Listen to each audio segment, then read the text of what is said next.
हरिः ॐ नमो नारायणाय। शुक्लाम्बरधरं विष्णुं शशिवर्णं चतुर्भुजं प्रसन्नवदनं ध्यायेत् सर्वविघ्नोपशान्तये। यस्य द्विरदवक्त्राद्याः पारिषद्याः परश्शतम् विघ्नं निघ्नन्ति सततं विश्वक्सेनं तमाश्रये।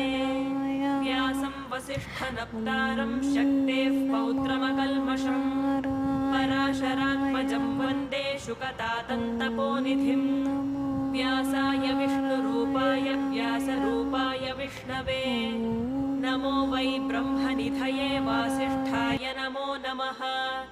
अविकाराय शुद्धाय नित्याय परमात्मने सदैकरूपरूपाय विष्णवे सर्वजिष्णवे। यस्य स्मरणमात्रेण जन्म संसारबन्धनात्